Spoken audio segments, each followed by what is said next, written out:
Muy buenos días, amada familia Antioquía. Bienvenidos al devocional de hoy. Hoy es el día miércoles 2 de agosto. Vamos a ver la palabra de Dios en el libro de Hechos, capítulo 17, versículos 16 al 34, con el título Él es quien da a todos vida y aliento y todas las cosas. Veremos en el pasaje de hoy que el apóstol Pablo le explica muy claramente a los atenienses que Dios no es un Dios servido por manos humanas. Más bien nosotros los seres humanos necesitamos de Dios.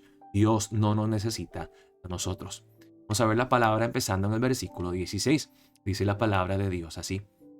Mientras Pablo los esperaba en Atenas, su espíritu se enardecía viendo la ciudad entregada a la idolatría. Acuérdense en el pasaje de ayer que el apóstol Pablo manda a que Silas y Timoteo vengan a Atenas con él para predicar el evangelio.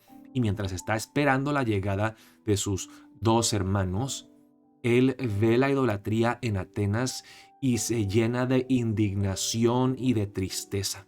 Dice la palabra. Así que discutía en la sinagoga con los judíos y piadosos, y en la plaza cada día con los que concurrían.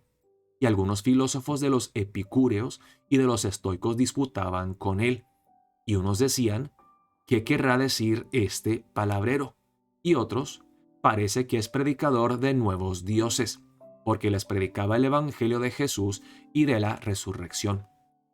Acordémonos que Atenas era el centro, podemos decir que académico y filosófico de los griegos, de la filosofía griega. Y aquí el apóstol Pablo no solamente está tratando de compartir el evangelio con los judíos de una forma clara y concisa, sino también con los filósofos gentiles griegos. El apóstol Pablo es un maestro, es un experto en la apologética, en presentar el, el evangelio y la palabra de Dios de una forma entendible y comprensible para diferentes grupos de personas. Y aquí vemos cómo le habla a las personas que no tienen ningún conocimiento de la palabra, personas que no son judías, gentiles. Dice, y tomándole, le trajeron al Areópago, diciendo, ¿podremos saber qué es esta nueva enseñanza de que hablas? Pues traes a nuestros oídos cosas extrañas. Queremos pues saber qué quiere decir esto, porque todos los atenienses y los extranjeros residentes allí en ninguna otra cosa se interesaban sino en decir o en oír algo nuevo. Así que los atenienses y los filósofos siempre buscaban algo novedoso o algo nuevo que no hemos escuchado. Y aunque pues no sabemos si tenían ese interés genuino en verdaderamente entender y conocer la palabra de Dios, pues decían, pues esto es algo nuevo.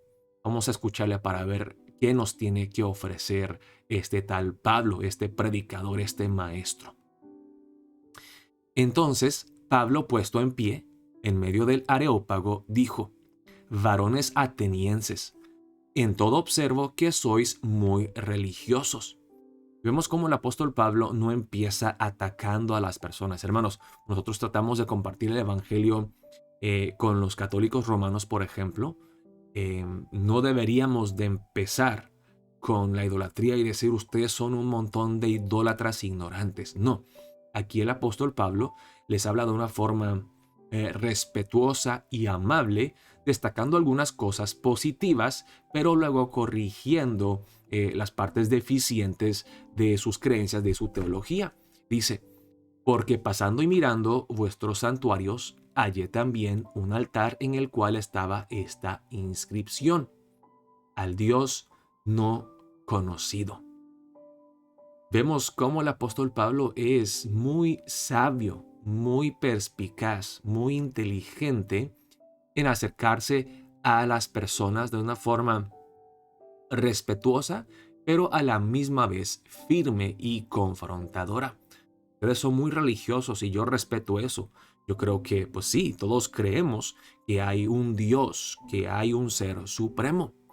Y eso es bueno que ustedes tengan ese deseo de, de creer en este Dios. Pero el problema de ustedes atenienses es que adoran al Dios que no conocen. Dice, al que vosotros adoráis, pues sin conocerle, es a quien yo os anuncio.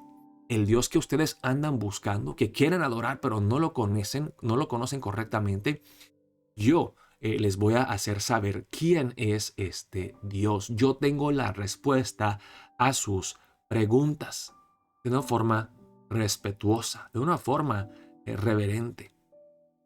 Y luego dice aquí el apóstol Pablo, el Dios que hizo el mundo y todas las cosas que en él hay, Dios es Dios creador. Es su forma de presentarles al Dios de Israel, el Dios creador del universo, el Dios que hizo el mundo y todas las cosas que en él hay, siendo Señor del cielo y de la tierra. Dios es infinitamente excelso, es soberano, no hay ningún Dios como él.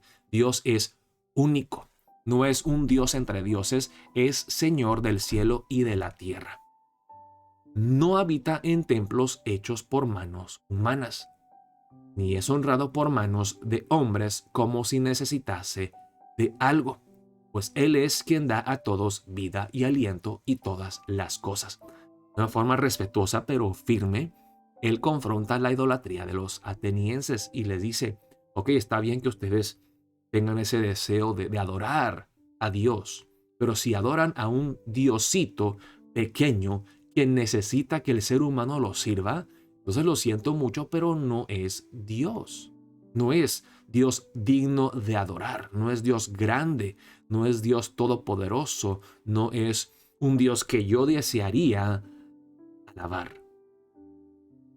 Nuestro Dios, el Dios verdadero, al Dios que ustedes no conocen, pero yo conozco y yo les comparto, es creador del universo, Señor del cielo y de la tierra, y no habita en templos hechos por manos humanas, ni es honrado por manos de hombres, como si necesitase de algo. El Dios verdadero no nos necesita a nosotros, más bien, nosotros necesitamos a este Dios porque es un Dios sustentador, es un Dios creador y sustentador, pues Él es quien da a todos vida y aliento y todas las cosas. Vimos en el estudio del Catecismo de la Nueva Ciudad, Dios es el creador y sustentador de todo y de todos. Y eso es justamente lo que el apóstol Pablo está diciendo aquí en los versículos 24 al 25. Dios es creador y sustentador de todas las cosas creadas y de todas las personas y todos los seres existentes. Dios no es como nosotros lo imaginamos. Dios no es una versión más grande o exaltada de un ser humano. Dios es completamente diferente. En su esencia, Dios es un ser completamente distinto a nosotros. Y dice, y de una sangre ha hecho todo el linaje de los hombres para que habiten sobre toda la faz de la tierra, y les ha prefijado el orden de los tiempos y los límites de su habitación. Está diciendo que Dios es soberano sobre todas las cosas y Dios es ilimitado, el hombre es limitado. Dios es infinito, el hombre es finito. Dios es creador, nosotros simplemente somos sus criaturas. En comparación a la grandeza y la gloria de Dios, nosotros no somos nada. Les ha prefijado el orden de los tiempos, la soberanía de Dios y los límites de su habitación, lo dice en el versículo 27, para que busquen a Dios si en alguna manera palpando puedan hallarle, aunque ciertamente no está lejos de cada uno de nosotros. Dios es un Dios invisible, es un ser espiritual, pero Él quiere ser descubierto y conocido por nosotros. No está lejos de cada uno de nosotros, porque en Él vivimos y nos movemos y somos, como algunos de vuestros propios poetas también han dicho, porque linaje suyo somos. Vemos cómo el apóstol Pablo, una vez más, respetuosamente, no descarta todas las creencias de los atenienses, sino que él usa ya las creencias que ellos tienen para conectarlos a Dios, a la palabra, a las verdades bíblicas, a las doctrinas fundamentales de la fe. Siendo pues linaje de Dios, no debemos pensar que la divinidad sea semejante a oro o plata o piedra, escultura de arte y de imaginación de hombres. Y porque Dios es distinto a nosotros, Él es inexpresable en su gloria. Nosotros no podemos explicarlo y expresarlo de una forma humana. No debemos de tratar de hacer imágenes de Dios, porque estas imágenes y esculturas nunca podrán capturar la totalidad de su gloria, de su persona. Y por eso aquí dice la idolatría y las imágenes no valen. Pero Dios, habiendo pasado por alto los tiempos de esta ignorancia, ahora manda a todos los hombres en todo lugar que se arrepientan.